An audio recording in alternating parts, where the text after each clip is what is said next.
Om Sai all my family, स्वागत है आप सभी का हमारे चैनल में। तो कैसे हैं आप लोग?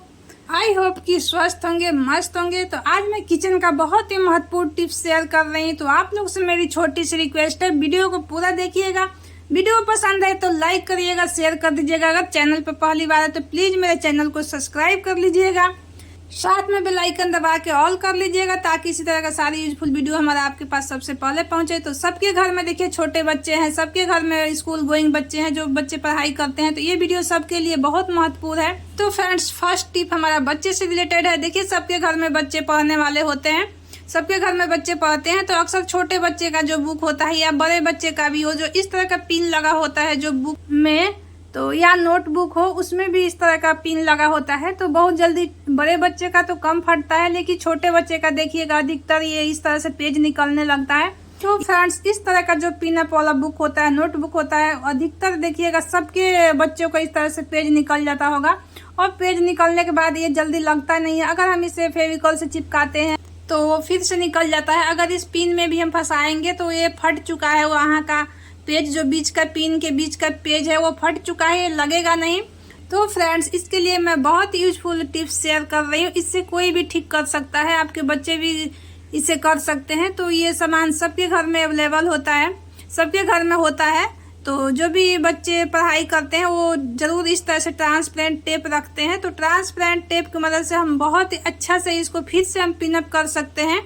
तो ये आपको ना ही फटेगा, ना ही ये फिर से निकलेगा। और देखिएगा बहुत आराम से आपका पेज पलटेगा। अगर हम चिपकाते हैं या इसको सिलते हैं तो पेज हमारा अच्छे से पलटता नहीं है। अगर हम इसे सिलाई करते हैं तो हमारा बहुत ज़्यादा टाइम भी लगेगा, अब अच्छा भी नहीं लगता है। तो देखिए, हम ये कोई मेहनत नहीं है। आपके पास इस तरह से अगर स्टेपलर है तो ठीक है, अगर नहीं है तो आप चाकू ले लीजिए अपने किचन से और इस पिन को सीधा कर दीजिए। दोनों साइड से हमें सीधा कर देना है। तो आप दोनों साइड इस तरह से पिन को सीधा करके, आपके पास अगर स्टेपलर है तो स्टेपलर में देखिएगा जो पिन खोलने वाला होता है उससे आराम से इस तरह से सीधा हो जाएगा।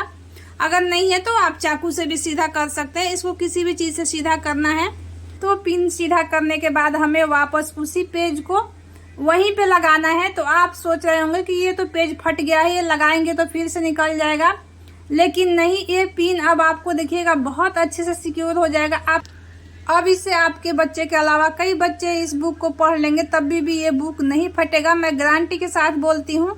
तो इस टिप्स को आप आजमा के ज़रूर देखिएगा। आप नोटबुक के साथ आजमा के देखिएगा, या बुक में इस तरह से अगर कोई प्रॉब्लम है तो उसे ठीक करके देखिएगा। तो देखिए, इसको अच्छे से हमें पहले सेट कर लेना है। ये दोनों ही पिन अच्छे से सेट हो जाना चाहिए अपनी जगह पर, ताकि हमारा पेज ऊपर नीचे ना हो, अच्छे से पेज सेट हो जाए। तो देखिए, पेज सेट होने के बाद हमें लेना है थोड़ा सा टेप। तो देखिए, आप भी सोच रहे होंगे टेप तो कोई भी लगा सकता है, लेकिन नहीं, टेप मैं इसको बहुत ही अलग तरीके से लगाऊंगी। तो देखिए, टेप को हमें दोनों पिन के बीच में लगाना है। एकदम पतला सा लीजिएगा ताकि आपको दोनों ही पिन के बीच में सेट हो जाए, बहुत चौड़ा मत लीजिएगा। तो देखिए, मैं पास से दिखा रही हूँ। तो जहाँ हमारा पेज फटा था वहीं पे इसको टेप को लगाना है। उसके बाद आप कोई भी चाकू की मदद से या किसी भी टूल्स की मदद से अच्छे से इसको पिन को दबा दीजिए। अब देखिएगा, चाहे कितना भी आपका बच्चा खींचे या कुछ भी करे, ये पिन अब आपको बिल्कुल नहीं निकलेगा। अब इसमें से कोई भी एक भी पेज नहीं निकलेगा। तो आप चाहे तो इस तरह से, अगर नया बुक भी आता है तो इस टिप्स को अपना सकते हैं, तो कभी भी पेज नहीं निकलेगा। आप 2-3 लेयर टेप लगा दीजिए।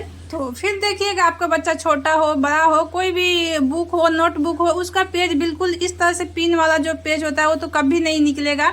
तो उम्मीद करते हो कि ये टिप आपके लिए हेल्पफुल रहेगा। तो बढ़ते हैं नेक्स्ट टिप की तरफ। नेक्स्ट टिप हमारा है, देखिए, कैसरॉल को लेके। तो कैसरॉल में रोटी सभी रखते हैं, लेकिन आज मैं टिश्यू पेपर रख रही हूँ। तो आपको भी लग रहा होगा कि टिश्यू पेपर हम क्यों रख रहे हैं। तो देखिए, रोटी अगर हम बनाते हैं, अगर डायरेक्ट हम इस तरह से कैसरॉल में रखते हैं तो इस तरह से हमारा 2 रोटी खराब हो जाता है सुबह शाम का। अगर सुबह शाम हम इसमें रोटी रखते हैं तो हमारा सुबह शाम का रोटी खराब हो जाता है। तो इस तरह से हमारे अन्न का बहुत अनादर होता है। तो हम कभी भी हाउसवाइफ को अन्न का अनादर नहीं करना चाहिए। तो इस तरह से अगर हम डायरेक्ट हॉट स्टैंड भी रखते हैं तब भी हमारा रोटी नीचे का थोड़ा सा खराब हो जाता है। उतना खराब नहीं होता है जितना कि हम डायरेक्ट रखते हैं, उतना खराब नहीं होता है रोटी। फिर भी आप डायरेक्ट हॉट स्टैंड को भी मत रखिए। तो देखिए, इस तरह से हॉट स्टैंड रखने से पहले आपके घर में अगर टिश्यू पेपर है, तो सबके यहाँ आजकल ये टिश्यू पेपर आता है, सबके यहाँ मिलता है। अगर नहीं है तो आप कोई भी अच्छा सा एक हैंकी रख सकते हैं, नया हैंकी 1-2 रख लीजिए। आप अपने किचन में इस तरह से एक धोइए तो एक रखिए, आप 2 हैंकी रख लीजिए। अगर टिश्यू पेपर है तो आप इस तरह से टिश्यू पेपर रखिए। ये टिश्यू पेपर इस साइड से पानी को बहुत अच्छे से ऑब्जर्व कर लेता है और एक भी रोटी आपका ख़राब नहीं होगा। तो देखिए इस तरह से हम पहले टिश्यू पेपर लगा देना है, उसके बाद आपको हॉट स्टैंड रखना है। इस तरह से हम रोटी रखते हैं तो हमारा कभी एक भी रोटी ख़राब नहीं होगा। तो देखिए इस तरह से आप जो बचा है टिश्यू पेपर आप ऊपर से ढक दीजिए, तो ऊपर का भी रोटी बिल्कुल ख़राब नहीं होगा। तो इस तरह से आप टिश्यू पेपर लगा सकते हैं, हैंकी लगा सकते हैं। तो उम्मीद करती हूँ फ्रेंड्स ये टिप आपको अच्छा लगा होगा, क्योंकि ये टिप्स हर महिला के लिए बहुत ही महत्वपूर्ण है। तो बढ़ते हैं नेक्स्ट टिप के तरफ। नेक्स्ट टिप हमारा गैस चूल्हे को लेके। तो देखिए जब भी हम खाना बनाते हैं तो गैस चूल्हे को साफ करके हम इस तरह से छोड़ देते हैं, ताकि हमारा गैस चूल्हा अच्छे से साफ रहे फिर और हमारा सुबह के लिए काम आसान हो जाए। लेकिन नहीं, अगर हमें इस तरह से अगर चूल्हा साफ करके भी छोड़ते हैं तब भी हमें सुबह अच्छे से साफ करना पड़ता है। नहीं तो रात में देखते होंगे कि सबके किचन में कॉकरोच छिपकली आते हैं और ये रात में आकर और गैस चूल्हे पे तो ज़्यादा ही घूमते हैं। तो इसके लिए ये अचूक उपाय बहुत ही उपयोगी है। तो देखिए इसके लिए आप इस तरह से प्याज ले लीजिए, प्याज को काट लीजिए 4-5 टुकड़े में आप गोल काटिए, जैसे भी आपको काटना है आप काट सकते हैं।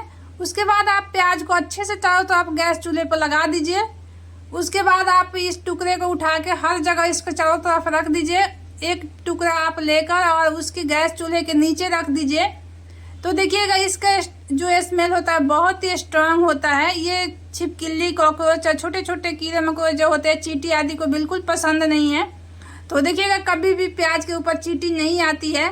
तो इस तरह से आप अगर रखते हैं तो देखिएगा कि किचन आपका बिल्कुल साफ सुथरा मिलेगा। कभी कोई कॉकरोच आदि आके इस पर आपको गैस चूल्हे का गंदा नहीं करेंगे। तो कभी भी हमारा किचन काउंटर गंदा नहीं होगा, तो हमें साफ करने में बहुत ज़्यादा टाइम नहीं लगेगा। अगर इस तरह से आप लगातार 10 दिन कर देंगे तो आपके किचन में छिपकली और कॉकरोच नज़र भी नहीं आएंगे, एक भी कभी दिखने को नहीं मिलेंगे। तो उम्मीद करती हूँ कि ये टिप्स आपके लिए हेल्पफुल रहेगा। तो फ्रेंड्स लास्ट टिप हमारा है आटा को लेके। तो आटा जब भी हम गूंथते हैं तो हमें उतना ही आटा गूंथना चाहिए जितना हमें ज़रूरत है रोटी बनाने का। हम अगर एक्स्ट्रा आटा गूंथ के अगर फ्रिज में रखते हैं तो वो हमारा बहुत ही बड़ा बीमारी के कारण बन रहा है। तो आजकल जितना भी बीमारी के कारण है यही सब है। हमें बासी किसी भी चीज़ को फ्रिज में रख के नहीं खाना चाहिए। आप जब भी आटा गूंथे तो तुरंत आप रोटी बना लें। अगर आटा आपके पास ज़्यादा है तो आप रोटी बना के रख सकते हैं, वो रात में खा सकते हैं, सुबह खा सकते हैं, लेकिन आटा मत रखिए। इस आटे में पित्तदोष लग जाता है, जिससे हमारे परिवार पर बहुत ही निगेटिव प्रभाव पड़ता है। तो उम्मीद करती हूँ आज का टिप्स आपके लिए हेल्पफुल रहा होगा। तो फ्रेंड्स आपको कौन सी टिप्स सबसे अच्छी लगी है कमेंट सेक्शन में ज़रूर बताइएगा। तो फ्रेंड्स इससे हमें भी मोटिवेशन मिलता है। तो आज के लिए बस इतना ही, मिलते हैं आगे भी कुछ इस तरह से नए नए टिप्स एंड ट्रिक्स के साथ।